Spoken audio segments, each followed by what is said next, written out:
All right, with that said, let's settle down. Let's get our guest speaker up here. I did a contest and he won the contest and went to Panama with me. And this young man came back from Panama on fire, started his group out in South Carolina, and he's still going and blowing him his lovely wife. And I just can't say much about him. He's been in the network marketing industry for 25 years.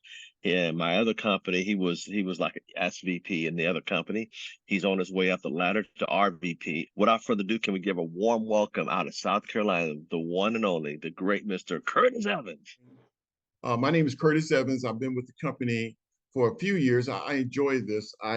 It's kind of strange. People like me are out there, and I'm not saying I'm anything special, but keep in mind that you are looking for people that are looking for you. And the hardest thing, I think, if someone that asks me what is the hardest thing to get a new IBO to understand, is that they're not in the selling business. Okay, we're in the sorting business. Okay, sorting. We're constantly sorting. We're looking for people that are looking for us. Now, it's hard to believe that there are people out there looking for us, because sometimes when you hear one no, you take it personal. You get a second no, you take it personal. And this is our job, is to simply sort, sort. So how fast can you sort? Over the weekend, we had a meeting with Mr. Eric Worre, and one of the things that he wanted us to do was just to contact people. Go to your phone book and text everybody hello. He said start a conversation. He said just start a conversation. So one of the things we can do, we're going to cold market, because we know ultimately that's where everybody ends. But initially, have you talked to everybody in your phone list? And that's a big question. And he said to start with Z's, because every time we do this exercise, we start with A's, and we don't wore out the A's, B's, and C's, and we never got to the D's, the E's, the F's. We never got to them because we didn't get any response out of the A's. We get no response out of the B's. So we just stop. Like, there are no more alphabets out there. There are no people in your group to start with C's. You would have missed me. My name is Curtis. You would have missed me because you stopped with A and B. Or you may have got to A, B, C. My last name is Evans. You would have missed me because you stopped at A, B, C, D, and none of those D's, nobody was interested in the business. So you never got to that. So he said, start with Z's, go backward, go people that the Z, and work your way backward, because you haven't talked to any of those people. And it kind of makes sense. And this is what he wanted you to text him. Brian Waller, Mr. Brian Waller. This is what he wanted them. This is what he wanted you to text them. If Brian's a good friend of mine, I would simply go to Facebook, or I go to my texting, however I'm gonna get through to him, and I'll say hello, just hello, hi, haven't talked to you in a while, just that simple. And he says, start a conversation. Does the conversation have to be about ACN or network marketing? No. The conversation is just a conversational starter. I haven't seen about how things going. Just that. And he said, you respond to the people that respond to you. Now, some people are going to say, who is this? Because you forgot you got a new number. Okay. So, so you got to just say, this is Curtis Evans, this is Brian Waller, this is whoever. So that's I'm just thought about you, and I decided to give you a call. Now, talk about what you always talk about. You could be texting them, you could be talking to them. Talk about what you always talk about. Don't jump in and say, Brian, I got a business opportunity. Are you interested in making some money? Now, they haven't heard from Brian since second grade, and all of a sudden, Brian, second grade is the last time they heard from Brian out the baseball field, and he left, and his family moved to another city. And now Brian, the second you go to talk to Brian, you want to know if he's interested in making money. It seems a little weird for somebody you haven't talked to in a while. So he said to pivot. Where you would pivot with Brian may be completely different than where you would pivot with Mr. Wolf. You may pivot with Douglas, Mr. Wolf, really easy. He said, well, what are you up to? Mr. Wolf may be a red apple. He's ready to go. He's looking for something. He said, what are you up to? What kind of business are you in? Are you doing anything? Well, you can pivot with him quicker. Brian may want to know how your family's doing. How's your sister doing? How's your mother doing? He may be asking questions, and you may ask questions about him. You may not be able to pivot on that call. You may have to wait to the second or the third call or the fourth call. You may have to start a relationship up again. So that's how it works with our warm market. Now, the hardest part is to learn how to what? Sort. You're not trying to convince Douglas to do anything. You're not trying to convince Brian to do anything, right? You're simply sorting that. When the right time comes, you're going to ask Brian, when the right time comes, you're going to ask Brian a question. The question is going to be, do you keep your options open for making money? And he said, what are you talking about? Do you keep your options open for making money around your busy schedule? Just however it comes off your tongue, however it comes. I'm not sure if there's a right or wrong, okay? But that's what you're going to ask him at the right time, okay? And then and he says, no, man, I got a raise. I'm working. They gave me a $5 raise. They gave me a company car and a credit card. I am good. I love my job. They love me. You're not going to recruit Brian, okay? You're not going to sign Brian up that day, okay? This is a timing thing. It's not that Brian's bad or good, or you're just not going to recruit him because he's having a good day. His job is working well. Everything's going good. Then Brian may say, what do you have? I'm looking for something. I'm doing okay, but I'm looking for something because this is not going to do, what I'm doing is not going to work for the next 20 years or 30 years or 10 years. This is my third job in 10 years, third job in 5 years. I need to do something that's stable. Then you can offer him to take a look at the business. Send him a little 2-minute video. Tell him I want to sit down with you and go over this later, but I got somebody I want to talk to show you what we're doing. That's what you do. You have to learn to pivot and then pivot and then pivot. So you're not talking them into anything. That's the hardest thing. Because if you think you got to talk them into something, you will talk to 2 or 3 people. They will say no, and you'll stop right there. You'll stop because you're trying to talk them into something. You got a question. They answer yes or no. Believe what they say. This is not a good time because their mother just passed away. This may not be a good time because I had a bad car accident last week, and they're looking at whatever. This is not a good time to bring up, are you open to making any money? Okay. So we're all adults. We know that, but intuitively, we're trying to sell them. And if we believe we're trying to sell them, we won't talk to anybody. Or we'll prejudge Douglas. We'll say, we'll just prejudge Douglas. We'll assume because Douglas has a brand new BMW and he has a 5,000 square foot house and a swimming pool in the backyard, and he travels all over the world, that Douglas is not interested in the business. So we prejudge Douglas. We Douglas, at the right point in time, we should ask him, Mr. Wolf, are you open to making any money around your busy schedule? And he said, yeah. Me and my wife were talking about that the other day. We need to do something. We don't know what to do. And then you start from there. So you're sorting. Or he could very well say, no, I'm good. Thanks for asking though. Then you're sorting. You're still Douglas' friend. You still would talk to him. Brian, the same way. You're not going to say, I'm not talking to him no more. I told him, asked him about a business opportunity. And he said, no, he wouldn't be my customer. I don't have nothing to do with him. Because next year, the year after next month, something may come up in his life. He's ready to go, or he may have somebody to refer to you. Okay. So we are friends. We're going to have fun with this project. That's our job. Now I got somebody that's going to explain this a little bit better, because tomorrow we have Greg Provenzano on. And today we're going to be listening to Mike Kupas, and he's going to give you a better snapshot of what I just said. So, okay, now the last thing I want to talk to you guys about, and then I'm going to wind down, is, and again, I kind of joined this Zoom call a little bit late, so the last presenter that I watched was Harsh, and he did a great job, but he was talking about building a team. He was showing some of the commissions that you could earn. He was showing you some of the bonuses that can be earned.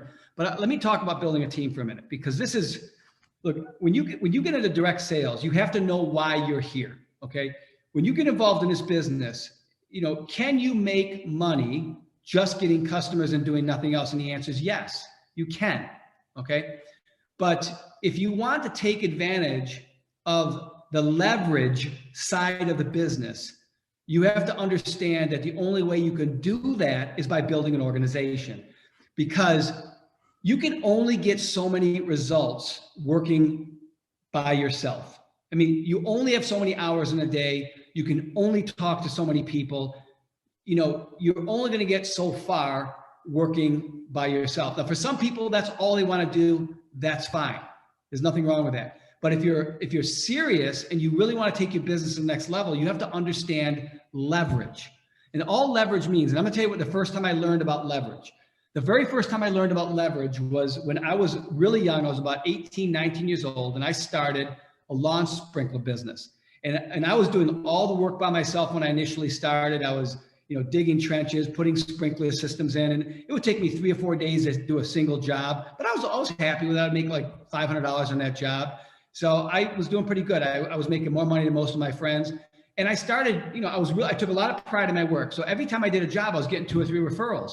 So like I immediately could not handle the work that I was getting, so all of a sudden a few of my friends said, I'll help you. And, I was, well, my friends. So I started hiring a few of my friends, and they agreed that I could pay them by the hour. And I was paying them a premium in the 80s. I was giving them $10 cash an hour, and I started getting more jobs. And I started doing this over a few years, and I started building a business. And I did that business for 4 straight years. But it got to the point where I actually was doing 2 or 3 jobs, but I was very scared to leave my jobs. I mean, I was the owner. I sold the job. I was there working as hard, if not harder, than all the employees together because it was my job, right? So even though I'm paying everybody, I'm doing all the important stuff like hanging the timers and doing the plumbing outside the house. And, I did the training of how to use a system at the end. But, my friends who also right at that time employed by me, they were learning from me, but I just never let go of the reins. One particular week, I got extremely sick. I don't remember what happened. I got the flu or something, but it was one of those weeks that I was out for a whole week. And we had at least 3 to 5 jobs that week that had to go in. And I remember not getting up out of bed. And my friends came over and, they appreciated me. And I just said, look, Mike, we got this. They give us the addresses. And I was so scared. I gave them the addresses and I just couldn't get out of bed. I was like that bad. And they basically went and did all the work. And literally, as I got better at the end of the week, I got up out of bed. I finally had enough strength. And I got out to meet the guys. And they said, yeah, it's all done. Just go and collect a check on each one of those jobs. And I was a little skeptical, right? So I get to each job and not one person needed me to show them what to do. Not one person had any questions or complaints. And I like inspected the job and it looked like I did it. I'm going, what is going on here? And that week I made so much money and I never got out of bed. And what I realized is, okay, that was like one of the greatest lessons I learned about employing the efforts of other people. And at the time, they were employees. But here's what I love about direct sales. We can employ the efforts of other people, but they're not employees. We can employ the efforts of others, but everyone has the identical opportunity you do. See, those people that were working for me did not. I made probably $500 in each one of those jobs, and they just got paid by the hour. Now, they did okay that week, but each one of them, 3 of them, probably made for the whole week what I made on each job. Okay, so to me, the opportunity wasn't equal, but it was necessary. This is what I love about direct sales, because direct sales, it's equal. When we get somebody into business, I'm just as excited for the person I'm recruiting as I am for myself. Just think about what I'm saying to you for a minute. Don't view yourself as you're at the top of the pyramid. I'm at the top. I'm going to be the best. I'm going to make the most. No, every person you bring in has the identical opportunity you do. So you've got to get excited for them as much as you're excited for yourself. Now, does it mean that they're going to be excited for themselves? Not necessarily. See, here's the key to recruiting. The key to recruiting is understand you've got something great to offer. Okay. But does it mean that every person you offer to is going to see it the same way you do? And the answer is no. Not everyone's going to see it that way, because not everybody is ready for opportunity. You have to be okay with this, because once you're okay with this, you're going to become a much better recruiter and you're going to become more efficient because you're going to be a much better sorter. See, the key to recruiting is sorting. The key to recruiting is recognizing who's excited about the opportunity as much as you're excited about the opportunity. That's the key here. See, the reason why a lot of people can't recruit and don't recruit well or don't build organizations is because they put so much pressure on themselves, like it's a sales job. I have to sell somebody that this is a great opportunity. I have to convince them to do it when they don't want to. I have to make them feel like they got to be a part of this when they don't feel like being a part of this. Does that make sense? That's the number one reason why a lot of people are terrible at building a team, because they spend all their time trying to convince the people that don't want to be a part of it, because they see it for them, but the person they're recruiting doesn't see it for themselves. You spend all your time with those people because you don't want to let go. You think you got a bird in the hand, and it's not. It's always best to be recognize that your job is not to convince, sell, debate, none of the above. Sorting is the key to recruiting. If you want to have a large team, you've got to sort through people quickly. And when I say sort through people, I'm not saying flush people away. I'm not saying to you that if people are not interested, that they're bad people. Just all we are doing is respecting the choice of others. That's all we're doing. If somebody's interested, then I'm interested in helping them. If somebody wants to work, then I want to work with them. If somebody doesn't want to be a part of it, then guess what? Thank you for looking. I really appreciate your time. Would you at least try my service? You know, but you move on. You don't make people feel bad. The moment you get frustrated, the moment you make someone feel bad for not being a part of this business, okay, from a psychological point of view, the moment that you get in a debate or an argue or whatever, you lose, and you lose way bigger than you can ever imagine. I'll tell you why. You guys would probably all agree that we all know people that know other people that we know too, right? So we have friends that know similar people. The moment you make someone feel terrible about their choice, what do you think they're going to tell other people before you talk to them? Now, why do I know that? Because I made that mistake. I made that mistake. You know, I remember getting in arguments with people saying, you know, I can't believe you're so stupid. You're so crazy. Go back to your job. You're just over broke. I mean, I had so many things I would say to people, you know, I can't believe you wouldn't even give it a try. And those people would now go tell other people that I knew, hey, look out, Mike Kupis is coming. He's coming. He's going to tell you about this opportunity. He's going to make you feel like crap. And then I would be walking in a restaurant, not even thinking about my opportunity. I'd see somebody and somebody go, I'm not joining. I said, what are you talking about? I'm not getting involved in your thing. Okay, I was just saying hi. And I started learning real quick that, you know, the moment you make people feel bad, guess what they're going to do? They're going to talk crap about you behind your back. So our job is not to make people feel bad. People never, ever remember what you say, but they'll always remember how you make them feel. If you make people feel like crap, guess what? You not only have you built an enemy, you've probably built somebody that's going to go to war against you behind your back in secret. You don't need that in your life. So how do you prevent that? Is be okay with yeses, be okay with maybes, and be okay with no's. It doesn't matter. Your job is not to change a no to a maybe or a maybe to a yes. You put people in front of the information. If they like it, we tell them the next step, and everything will start to work together. But the key to building an organization fast is not hesitating. You got to talk to people on a regular basis. Now, some people say, well, I'm scared to talk to people. I mean, I don't know what to say. Look, think about, there's two types of piquing interest, right? There's intentional, and then there's just like an opportunity and timing, right? So intentional is where you make, you know, you have somebody that you write their name down. And go, I'm going to call this person. I'm going to WhatsApp this person. I'm going to text this person. It's intentional, right? So you got to come up with what's comfortable for you to say. It's a pique interest. You know, I remember way back in the 90s, this was just something I used to say. I don't even know if you'd say it, but for me, it was something I say all the time. I'd say, hey, I got a crazy question. Are you interested in making money outside what you do? And that's all I would say. I got a crazy question. Are you interested in making money outside what you do? And people would either say yes or no. Like people say, nah, you know, I just got a job. I go, oh, that's cool. Or yeah, I just graduated from college and I'm excited about this path. Oh, no problem. I was just curious. Well, why are you asking? It's not important. We're just launching a new business, but don't worry about it. If you're open to doing something, I sit down and show it to you, but just stick with what you're doing. And people sit back and they go, well, maybe I want to see it. And every time you back off from people, they'll come back towards you. But remember, I don't care whether somebody says yes or no, because I'm a sorter. I learned how to sort. So when you're peaking, you're still sorting, because not everybody is worthy of a presentation. If somebody's giving me a half-baked answer, I'm not going to sit down with them. I'm certainly not going to put them in front of Patrick Mazer, right? The people I'm going to put in front of someone is someone that I actually sat down with and maybe just shared a little bit of the information with, and they were leaning forward. Say, I like it. I'd like to get more information. Great. I want you to meet so-and-so. And I'd put them in front of that person. So I'm a sorter. You got to be a sorter. But here's, I'm going to go back to piquing interest, the intentional pique interest. How long does it take to say, right? I got a crazy question. Would you be interested in making money outside of what you do? How long does it take to say that? How long does it take to say that? And I got a better question.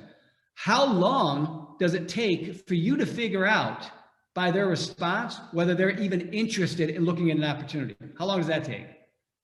What if I told you, I bet you all of it would take less than 30 seconds. Do you guys agree with that? Okay, so if you're going to be intentionally piquing interest, and I like to use that word piquing interest, not recruiting. If you're going to be intentionally piquing interest, right? If it only takes 30 seconds, not only to say it, but to get a response for you to figure out whether there's even any interest, right? How many of those could you do in a single day? How many of those could you do in an entire week? How many could you do all year? So, and here's the crazy thing. You don't have to get a lot of different separate organizations going. You don't have to. Okay. But how many do you really need? I mean, so you have to be intentional. You've got to spark the fire. And the only way you do that was piquing interest. Recruiting starts with piquing. So don't get hung up with recruiting. Recruiting is easy when you start to realize that we're only sorting, we're not selling. When you digest that, when you really swallow that pill and you understand that, you'll never be afraid to recruit again. Why? Because you are just going to listen to their answers. It doesn't matter. It doesn't matter. It takes all the pressure off. See, I remember my brother was selling insurance. He told me that he used to go into small businesses, and if he walked out that door and didn't get that person assigned, there was going to be another agent behind him that was going to get that business assigned. So he learned something when he was in sales. He learned that you have to close. You have to close, right? You have to close, because if you let that person go, if they let you go, somebody else is going to get them before you. See, that's not what we do. See, sales, if anyone's got sales background, it will drag you down a rabbit hole in this business and it will crush you. Sales is actually will work against you in this business in a way that you can't even imagine. So I always say, like, if somebody's got sales skill and they go, well, I'm a great salesperson, I should really do good at this. I go, I hate to tell you this, if you got great sales skill, you're probably going to be least likely to succeed, because you won't let it go. You're going to try to close everybody in the business. And closing in our business is just promoting the next step. It's not closing in the business. Now, I say this to you because the only reason people hesitate on recruiting is because they don't understand these basic thought processes. I'm just trying to talk philosophy here. If you understand how simple it is to pique somebody's interest, and you understand that because you're just sorting, if they're interested, great. If they're not interested, who cares? Couldn't you do that all the time? Like, what's the pressure in that for you? Zero. It's like, it's almost, you realize, like, there's no skill. You've got to skill yourself backwards to be able to do that. Now I say there's the unintentional peak, right? Where I call it the opportunity. So you just happen to be maybe at a restaurant, right? How many people have been at a fitness center or just some place where there's other people, and you find yourself in a conversation and you start thinking, this person, I might want to pique this person. They're interesting, and it could even be a cold market. This pops up all the time. Treat that person the same way. Treat that person the same way, but there's only one fundamental difference between the person that I would say is intentional and the one that's unintentional. Usually the unintentional ones are usually what I would call a cold market. You just find yourself talking to somebody, you can recruit them. But here's the difference between warm market and cold market, okay? When you're dealing with warm market, you always have an advantage because there's a little trust and rapport. When you're dealing with cold market, I'm going to tell you right now, they will never trust you ever, ever. Especially if you met them at a restaurant or a fitness center, all of a sudden you say, I want to show you an opportunity. You get that opportunity to share it with them. They will never trust you. And believe it or not, a lot of people will try to force a cold market person to commit to the business. And that's when you'll work with that cold market person. Here's the key to working with cold market. There's nothing wrong with cold market. Actually, I built most of my business with cold market, understanding one difference, that they have a warm market that I don't have. They know people that I don't know. I don't want to build the cold market. I got to build into their warm market. So what I used to do all the time, I used to travel the United States and even internationally. Whenever we would take on new business, I would literally look at someone who was completely cold, and I'd say, well, listen, don't worry about signing up. I said, who do you know that you think might be good at this business? Because instead of me telling you how this works, let me show you. Let me present the business to them. And if they're excited about it and they want to get involved, that might be an indication you should do it too. If they're not, then maybe you shouldn't do it either. Now, I would do that because it was a gamble for me, because that person might not be interested, but it doesn't matter anyways. That cold market person will never trust you. So if I can get to their warm market, here's what really happens. Now, they put me in front of one person and I show them the opportunity. If they're interested, they go, I love it. Guess what we have?